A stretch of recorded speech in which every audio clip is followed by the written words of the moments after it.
Right, it's certainly hard to get our minds around such a tragedy that has been unfolding in Paris. To get more, let's cross to Sarah Flounders, head of the International Action Center. Thanks for being with us, unfortunately, under these circumstances. Now, the media reports that ISIL has claimed responsibility for these recent attacks in Paris. How does the group have enough resources to carry out terrorism on such a large scale? Well, first, we know very little about who's done this and what their motives are. So we have to go with what we do know, and that is that U.S. and NATO, including French and British, wars in the region have destabilized and ripped apart whole countries, national cultures, left millions of lives in shambles.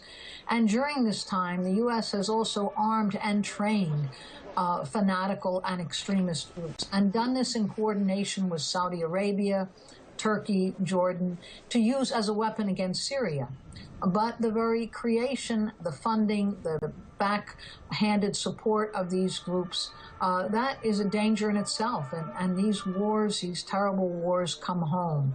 And the ruin that is existing in the region, throughout the Middle East, and the attacks on whole cultures and people, that creates fanatical forces. It really does. People who have absolutely despaired and yet have received equipment and funding and money. So I think that's a real danger in this. We also have to know that right-wing and reactionary forces in France and here in the U.S. will use this as a reason to attack immigrants who are themselves fleeing from the wars that have been created by the West as an effort to reconquer, recolonize this region and totally destabilize it. So we have to look at what the wars have been doing, 25 years of wars, and the recent bombing in Syria, what that does for a whole population. Sarah, in some ways, this is kind of like deja vu. This is not the first time that France has seen a terrorist attack, even this year. Why France? Why again? Why is this the target? Well, France is very much involved in the wars in the region, is right now bombing Syria, is a former colonial master in Syria. And also France has played a very racist role toward immigrant and Muslim people. So they are a target. That doesn't, the very instability in the region ricochets back to them. But the average French person has been against war in Syria and has opposed the government policy. So all of this is being done above the heads of the population, as is also done here in the U.S. The people in the U.S. don't want continuing wars, and yet the planning goes on behind the scenes for still more wars. Now, we're seeing a number of new security restrictions in France, including closed borders and transport security checks. Although we have heard from the Foreign Ministry that the airports and trains will run as normal, although with increased security checks. Will these measures help prevent further attacks? Well, the very idea that repression will bring security, no, they absolutely won't. It gives the police a reason to rush around and promise people security. And then a lot of these checks, which become, who gets targeted in the checks? Who gets stopped at the border? It's overwhelmingly immigrants who had nothing to do with the attack. And the laws that go on the books after every one of these attacks are against the whole population, and it strengthens the hand of the state. It strengthens the hand of the state in wider war. And this may well be used as an excuse for a wider war, an even more dangerous war in Syria, because it will be taken advantage of by the military in France, and I do think also in the U.S., who want a wider war. So it's a very dangerous moment. And I think it's an important moment to stand up and say no to the wars and stop. And U.S. and French military out from Syria to Iraq, because France is involved in not only bombing Syria, they're involved in bombing Iraq and a number of countries in Africa too. So this is really felt by people throughout the whole region as if the war that is bringing great ruin to them is coming from France. And as I say, it's not coming from the French people who have suffered in this attack, which will be hundreds. Now, just a reminder to the people, I'm speaking with Sarah Flounders, who is the head of the International Action Center. Sarah, if you don't mind staying with me for just a little bit, I want to show viewers a little bit of a timeline, if you will. Now, France has seen a string of deadly terror attacks by Islamic extremists in recent years. Take a look.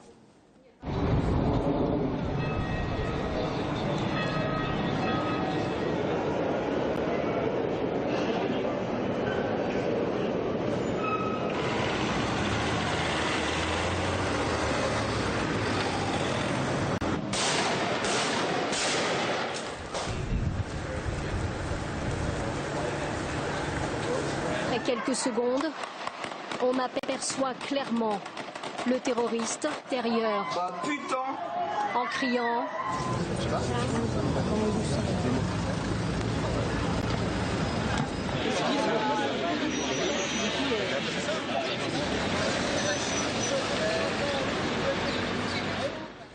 Now, Sarah, what our viewers were able to see was a timeline of sorts that kind of outlined the terrorist attacks that have happened in France over the past year or so, maybe even a little bit more. Now, the assault in Paris, as we just saw, is not the first large-scale attack in France this year. Why was it possible for the security services to prevent a repetition of these tragedies?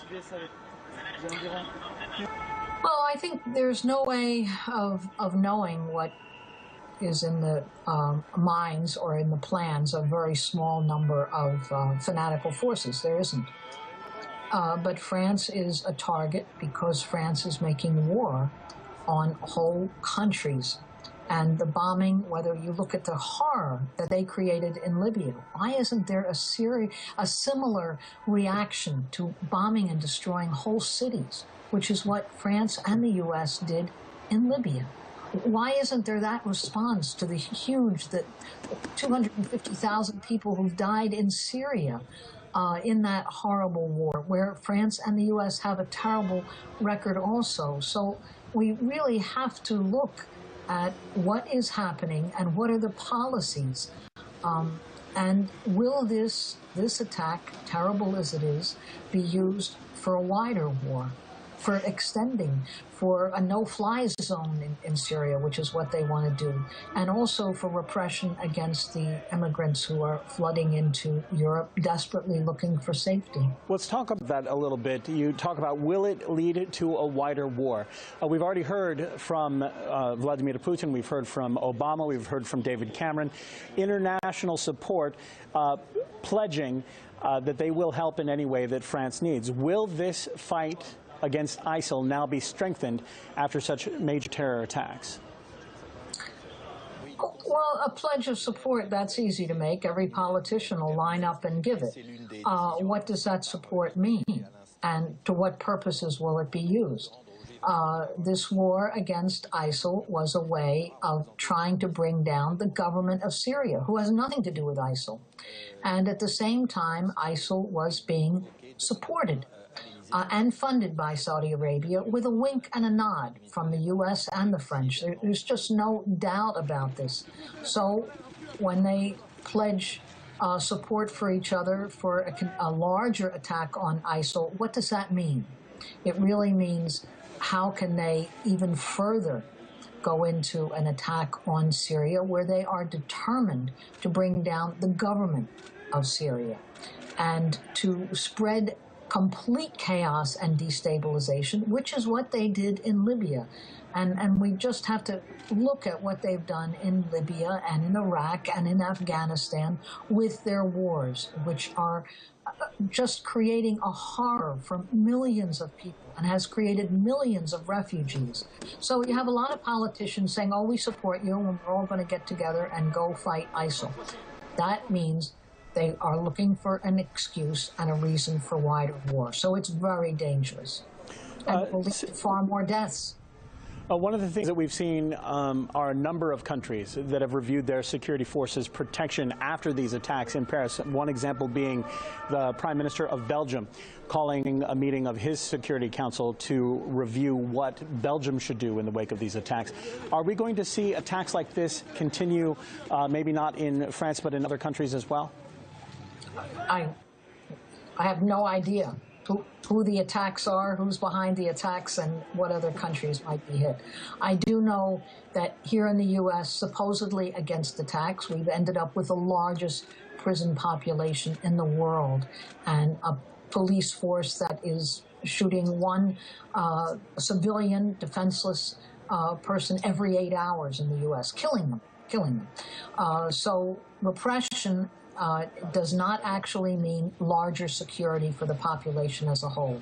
It can mean a loss of civil rights and civil liberties for the entire population, all being done in the name of security and safety. And it's not at all.